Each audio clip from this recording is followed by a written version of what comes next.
Good morning, good afternoon, good evening, good night, wherever you are, whenever you are. Welcome to a new Breakout Solutions live stream. I'm your host for today because my co-working partner Wasim is unfortunately preoccupied with other things. So I'm here to host the daily news. So thank you. Welcome, firstly. So for those of you that have not been paying attention and have maybe don't know what's going on in the market, or more importantly with our business, I first of all want to tell you about our upcoming webinar. It's on Thursday, June 15th. That's right. It's actually in 2 days' time at 7 p.m. Australian Eastern Standard Time. It's about the future of money. Now, you can register for this free online event. It's completely educational. It's something that I think everyone needs to attend to learn about what's going on in the financial system, what happened in the past to lead us to where we are today.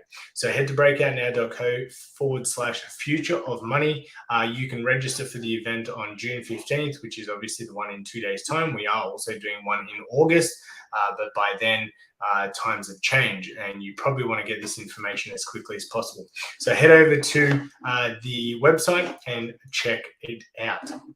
Alrighty, without further ado, let's jump into the news highlights for today. So we've got the Bank of China issues a $28 million in digital structured notes on the Ethereum blockchain. So on the Bank of China's investment bank subsidiary BOCI announced the issuance of 200 million Chinese yuan, roughly $28 million worth of digital structured notes minted on the Ethereum blockchain. And the move makes BOCI the first Chinese financial institution to issue a tokenized security in Hong Kong. Investment banking company UBS helped originate the product for placements to its clients in the Asia Pacific region. Ying Wen, the deputy CEO of BOCI, commented, "Working together with UBS, we're driving the simplification of digital assets, markets, and products for customers in Asia Pacific through the development of blockchain-based digital structured products designed specifically for customers in the Asia Pacific." So you recently would have found out that obviously Hong Kong opening up their doors to investors. I think that's just going to be a gateway for a lot of Chinese investors that aren't able to invest in China to blockchain currencies to funnel their money through Hong Kong and obviously get their feet wet through blockchain technologies and being able to invest in cryptocurrencies. So I think this is just another great, great news for the Asian market because they do have a lot of liquidity and they can bring a lot of value to the space if they're allowed to. So hopefully we see more and more evolution in the space, in the blockchain and the technology space coming out of Hong Kong. Alrighty, moving on next, we have Andreessen Horowitz sees UK as future home of crypto. So the venture capitalist firm Andreessen Horowitz has set its sights on the United Kingdom as the potential future hub for the cryptocurrency industry. In a significant move, the firm has announced the opening of its first international office in London, which also hosts its upcoming Crypto Accelerator program. The decision comes in the wake of recent lawsuits filed by the US Securities and Exchange Commission against the major crypto exchanges, perceived by some as government's attempt to undermine the crypto ecosystem, while Andreessen Horowitz expansion plans to have been in progress for more than 6 months. The regulatory uncertainty surrounding crypto in the United States and positive statements from UK Prime Minister Rishi Sunak have undoubtedly influenced the firm's strategic move. Now, the Prime Minister recently, I did see a video on this. He was asked, questions like bread or milk, but it was all around cryptocurrencies, and it was quite favorable in regards to the cryptocurrency ecosystem. So I think this is a great opportunity. And London is basically the second largest market, after Wall Street in New York. So if what's going on with this chat GPT thing that keeps popping up? If the United States tries to completely derail the crypto ecosystem, cryptocurrency investors are going to look elsewhere. We know that El Salvador now is the prime location for a lot of digital nomads that want to obviously utilize crypto, build crypto businesses, because they're quite favorable for that. Obviously, you can use cryptocurrency or you can use Bitcoin as legal tender. So lots of countries that are saying yes to crypto, they're going to start growing much rapidly in comparison to the United States, that's already digging a huge hole with their current financial system, increasing the debt ceiling. So one thing is, if the United States was more open-minded about crypto, they could actually probably tax crypto more fairly and therefore maybe get out of their debt a lot quicker. But all Gary Gensler wants to do is right now make sure that people investing in cryptocurrency are safe. He wants to determine which cryptos are securities and not securities. And we've obviously seen this crackdown in recent months, which could lead to an even bigger bloodbath for the altcoin market, which we're going to talk about in a second. So I think it's great that London and the United Kingdom are looking to actually be more favorable towards crypto because it's an emerging technology that can disrupt the financial system. The US is scared of it. China's scared of it, but all the other countries that do adopt it are going to increase, they're just going to increase the lives of their citizens if they do adopt this new digital age. And it's great to see that the United Kingdom are obviously doing that. Let's move on to the last one. The real altcoin reckoning hasn't even happened yet, says top analyst Benjamin Cohen. He's a great TA analyst. He does have a degree in physics, mathematics, and so forth. I do check out his videos every now and then. And he did talk about, there being an altcoin reckoning. So we saw basically quite a red day in the altcoins over the last week with the SEC crackdown. And I did speak about this on my live stream yesterday about the total crypto market cap, excluding Bitcoin and Ethereum, which basically is the altcoins or hashtag SHIT coins. So I did talk about that if the altcoin market does break the current support level, which is around about $306 billion, we do have a lot of wide open space, and I do foresee the altcoins probably taking another 30% at least market crash. So it is completely possible. This all depends on news, fundamentals, and technical analysis. So right now, the TA is telling us we're at support. So this is why I did dollar cost average into some positions of my favorite altcoins over the last few days. But if we do break down, I will continuously DCA into more altcoins, the ones that obviously I feel like are going to be able to survive this SEC crackdown, and that will flourish over the next 12 to 24 months as we enter the next bull market. The good thing is about, if you're a smart investor, whenever we see these huge fear days where we see lots of negative media, those are perfect times to get into the market for solid projects. And if you didn't notice, Ethereum over the last week or so has only dropped about 7 or 8%, being basically the biggest altcoin out there. But now it's in the same light as Bitcoin. Okay, so it's basically set itself in such a high standard that when we do get these negative FUD news, it's not going to have such a dramatic effect on the price of its token. So you can obviously compare that with Bitcoin also not dropping too much over the last week or so, Ethereum doing quite well, and most of those altcoins that were not deemed securities also didn't have such a big pullback. So right now we are at support. I personally think, and I bought some crypto thinking that it's a great opportunity. And the next great opportunity, if we do break down, will be basically the highs that we developed in 2018 and 19. But this is a 30% drop. So for those of you watching, just make sure you are aware that there could be further blood to come. But at the end of the day, more blood just means more opportunity to grab your favorite altcoins at a cheaper price. Let's see, we do have, no, we don't have a comment. It's just my friend Wasim just chiming in. Alrighty, let's move on. So we've seen a bit of a green day with the altcoins. As I said, we're currently at support. So it doesn't surprise me that we're seeing a green day with the altcoins. The biggest gainers We've got Sui, GMX, Kaz, Filecoin, Luna. I don't know why that's still around. So look, a lot of people saw what I saw, which is we're currently at support. Great time to buy some altcoins. Doesn't mean that's financial advice, but this could be a short-term flip, right? You don't need to hold these unless we break down, of course. It was a good time to buy over the last 48 to 72 hours, make some quick returns, take out your initial capital, and maybe let the rest ride for when the altcoin market does recover. If we look at everything right now, Bitcoin having a nice little bounce, $26,111. Ethereum doing okay as well, holding quite strong after the bad news at $17,050. And surprisingly, the fear and greed index is sitting at a 45. So that's not too bad, especially with the amount of bleeding that we've had.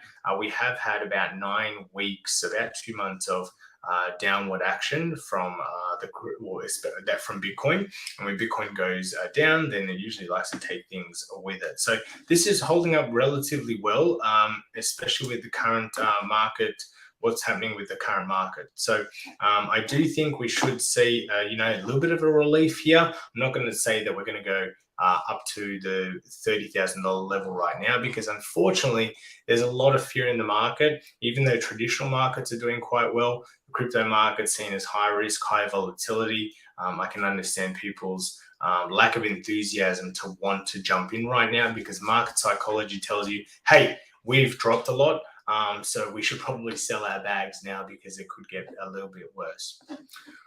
Alrighty, let's move on to the Twitter highlight. So the first tweet we have from CZ, and if you notice, the title of today's video is, did Binance dig their own grave by calling out FTX? So if you've obviously haven't been watching the news, you know that Binance and Coinbase are both in hot water in regards to listing tokens that are possibly securities. I think this is just Gary Gensler, the chairman of the SEC, trying to basically attack the 2 biggest exchanges left in the market, because the second biggest, FTX, collapsed last year. Now, CC, I would say maybe he's in damage control, obviously, because Binance US is possibly going to get their entire accounts frozen, which would be really bad for a lot of US citizens, but we have to wait and see what is occurring with that. And CZ said, according to our data, last 24 hours, Binance net outflows is about 392 million. Our wallet addresses are public. Some third-party analytics measure change in AUM, so assets under management, in USD equivalent as outflow. This would include crypto prices dropping, which decreases AUM as outflow. These are 2 different things. And then he went on to say, some even only measure outflows, not inflows. On a sharp price movement day like today, many arbitrage traders move a lot of funds between exchanges, usually exponentially more than on normal days. For reference, we processed 7 billion net outflows in 1 day last November. So I think he's just trying to calm the troops. I've always believed in CZ and BNB, and I think that him and Brian Armstrong are they're well equipped financially to fight these SEC charges. So I don't think they're going to be like people like Robinhood that decided to stop all trading pairs and said that on June 27th, no matter what positions you have, we're going to liquidate those into stable coins because they're probably freaking out. But CZ and Brian Armstrong, I think these guys are going to put their foot down. They're going to fight tooth and nail all the way to the end, and it's great having people like that in the space, because at the end of the day, if you are a panic seller, you're a retail investor, you're just adding to the FUD, right? If we look at the entire history of Bitcoin, we've had so much FUD occur, and Bitcoin is still around. It hasn't gone to zero like many economists thought it would, and because it's a disruptive technology, and the more people understand and see the use case, but what it is actually, what it was created to do. It's created to do exactly to fight against exactly what's happening, which is people like Gary Gensler trying to limit what we as consumers and retail investors can do with our own money. They say they're trying to protect us, and I understand, because there are a lot of scams and a lot of hackers out there, but this is why you need to do your own research. find yourself a mentor, find people that have been through the space for a long period of time, know what to look for, know how to keep your investments safe so you can make the right decisions. Moving on, here we go. We have Watch Group. Justin, US Congressman officially files bill to fire SEC Chair Gary Gensler. So you can check out the entire article here. Just one thing that I wanted to point out is, I think that Gary Gensler has just as much influence on any market, because he's a bit like, he's like the opposite of Elon Musk. Elon Musk will tweet something about like Dogecoin, it pumps. But when Gary Gensler says what he said, a week ago about those altcoins, guess what happened? They all dumped. So because he does that, he's actually causing more pain to retail investors because of how much authority he has in the entire market space. So this is something really interesting. Is anyone going to take him to court for maybe making themselves lose millions and millions of dollars? Because every time he speaks, he can pump or he can dump the market. So something really interesting here, that he's creating just as much FUD as anyone else in the market when they're doing anything nefarious, and he has a lot of effect on what could possibly happen. So if he could become pro crypto, but in a regulated way that makes sense, rather than just be like, this is who we think are securities and all these tokens are going to dump. Of course, there are smarter ways to do what he is doing, rather than just initiating chaos in one of our what I like to call my the market that I hold dearest to my heart. I don't really like stocks and stuff like that, because it's not that I don't understand it, but I feel like not that I've missed the boat with stocks, but it's limited returns for the investment, and the technology, apart from some of the, sorry guys, my dog wants to go outside. Some of the technology in the stocks and bonds, I just don't feel like are going to push humanity in the right way. Whereas I think with cryptocurrencies, there's a lot more, there's a lot of better projects trying to make the unbanked worldwide. I spoke about this in a video on my socials yesterday. There's still 1.4 billion people unbanked. Cryptocurrency allows people in those remote areas or without the ability to have computers or laptops to just use a smartphone to be able to connect and receive and send payments digitally with other people in their culture. And unfortunately, the traditional financial system is limited to only limited few that can open banking accounts, that have the right access to banks and so forth. Whereas crypto can be and will be universal. And right now, people are just trying to slow down this quick moving train. Lastly, we have Marty Bent. This is the worst Bitcoin bear market since 2015, but the fundamentals are better than ever. You should be embracing this prolonged sideways price movement, because when this market turns, it's going to turn on a dime, and the bear case for Bitcoin are going to be hard to find.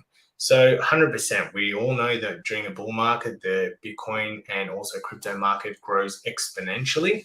And between now and then, we are always going to get a lot of FUD. And we're going to get a lot of people that are trying to suppress the price. So, maybe their buddies, maybe Gary Gensler's buddies in Wall Street can swoop in at these lower prices and make better returns than us retail investors. So, look at the motive behind what is being said. And at the end of the day, if you want to be as safe as possible in the crypto market, this is not financial advice, but you can just stick to Bitcoin. Bitcoin has been around since 2009, has always remained the top coin on CoinMarketCap, CoinGecko. It will provide you good enough returns, better returns at any stock in the stock market. And you will obviously also add to the sustainability and to the foresight of why it was created, to have a decentralized form of money that nobody can control. Alrighty, let's move on to the last part of today. We have the adoption highlight. So Iran and Russia forge crypto partnership, simplifying currency trade. Now, we've talked about the BRICS, which is obviously the 5 nations: Brazil, Russia, India, China, and South Africa. And I think there are around about, I think Wasim last said there was about 30 countries looking to join the BRICS. And I believe that Iran's probably one, because they look to convene on the at the 15th International Financial Industry Exhibition to explore the integration of cryptocurrencies and blockchain into their financial systems. New financial instruments, the banking guarantee letter, unveil to simplify trade in the national currencies of the two countries, the real and the ruble. So obviously we have talked about the BRICS nation coming up with their own currency. I'm sure that as more countries join the BRICS nations, they're probably just going to have one form of token to make it easy, or they're probably going to tokenize somehow their currencies to forge a single currency that they can trade between. So I don't know the details, but look, we do know that cross-border payments, cryptocurrency makes it a lot easier. Things like Western Union are just too slow, right? They're just too slow. You can send payments over a blockchain in less than sort of 10 minutes. And I think that's the type of future there where trade can be simplified and done a lot quicker because of blockchain technology. Moving on, we have Argentina ready to support Bitcoin with gathering and event in Buenos Aires. So what they're doing is, what date is it on? On June 10th, they're going to get as many people as possible to Buenos Aires, and they're going to actually, with human, they're going to draw out a big B. Now, I think this is great. I think it's just great to educate people and bring awareness to Bitcoin, but it also makes sense because Argentina is one of the countries in South America that's been the hardest hit with inflation. All right, so their people are struggling. Their currency is becoming more and more devalued because of the poor economic monetary system that their government is doing. What they're doing with their funds, what they're spending on, etc., has put the Argentinian people in a huge hole, and they're also moving towards Bitcoin and cryptocurrencies alike, much like Brazil, which is also one of the biggest crypto adopters. I think everyone is going to start moving towards what El Salvador has done, because we've seen obviously the proof in the pudding. Wasim's talked about it in previous live streams. It's reduced their crime rate. It's increased the amount of pension, and it's decreased the age of the pension, so their retirement rate has gotten lower. They're mining renewable Bitcoin with their volcano emissions and stuff like that. So they're moving in the right direction. I think that more and more South American countries are going to be following El Salvador because they see the benefits of what it's done to El Salvador, and I think these guys are going to be following quite soon as well. Lastly, we have Paris embraces blockchain NFTs for document authentication. So the Paris Court of Appeal has ventured into the realm of blockchain technology, partnering with crypto firm Unicbase.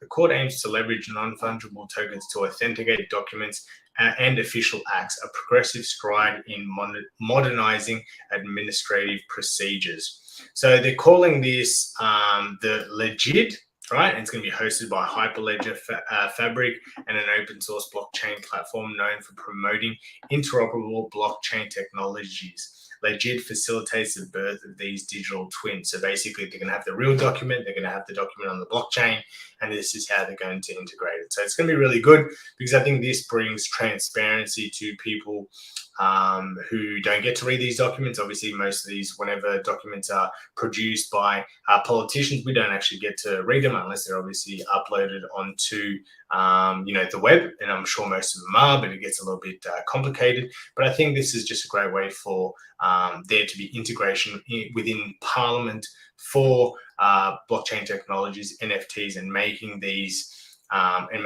documents authenticated, which is great. And we're talking more and more about this. We're talking about digital blockchain identity, so people can't steal your identities. This is where the future is going to be with making sure that you can be private and secure your own private identity, because identity theft is a huge thing worldwide.